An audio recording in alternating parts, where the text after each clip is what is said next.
des personnalités et des valeurs bien différentes des valeurs molles, j'y reviendrai dans un moment, d'une pop psychologie dont nous sommes saturés dans la vie privée comme dans les médias. Ici, je viens vers la fin de mon exposé. Je suis d'un humanisme hérité pour qui être soi était relié à un idéal social.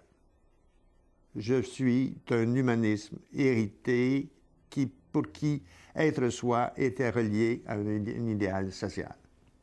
Aujourd'hui, être soi se réfère souvent exclusivement à notre petit moi.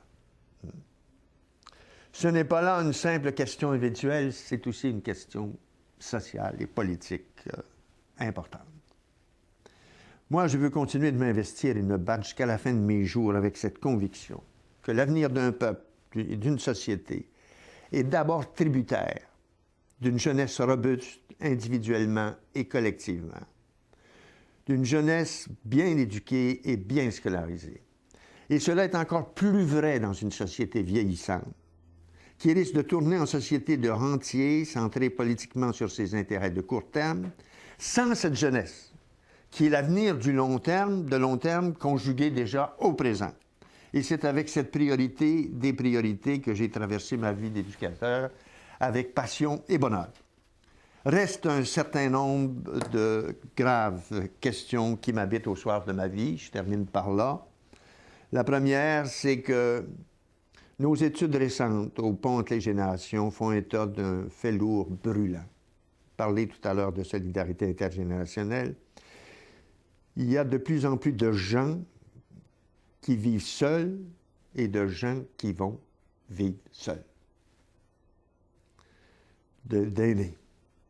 Saurons-nous inventer des nouvelles solidarités de société comme on a réussi à le faire au moment de la Révolution tranquille? Première question. Deuxième question, avec raison, on théorise beaucoup sur les grandes politiques de développement durable. Mais en pratique, les liens humains et les engagements sont de moins en moins durables.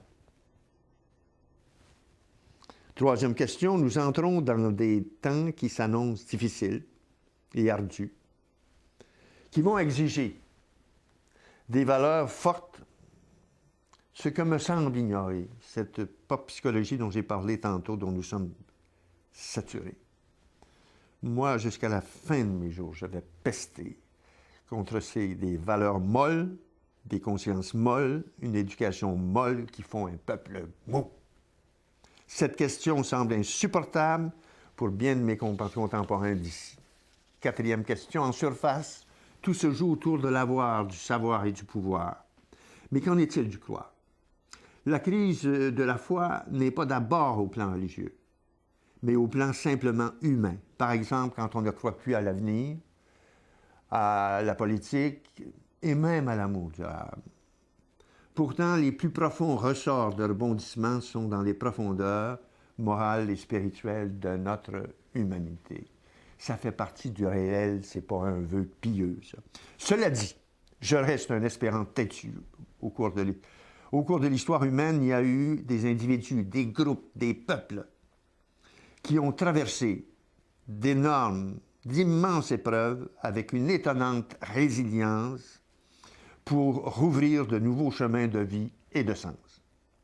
Et oui, quand avec courage et lucidité, on consent à assumer les vrais problèmes, tout se passe, comme si l'on découvrait en soi de nouvelles ressources intérieures qu'on ne soupçonnait pas. Je pense ici à une boutade de mon vieux père qui me disait, mon cher Jacques, quand tu t'adresses aux gens, il faut que tes derniers mots soient pour eux une surprise et non un soupir de soulagement. À bon entendeur, salut.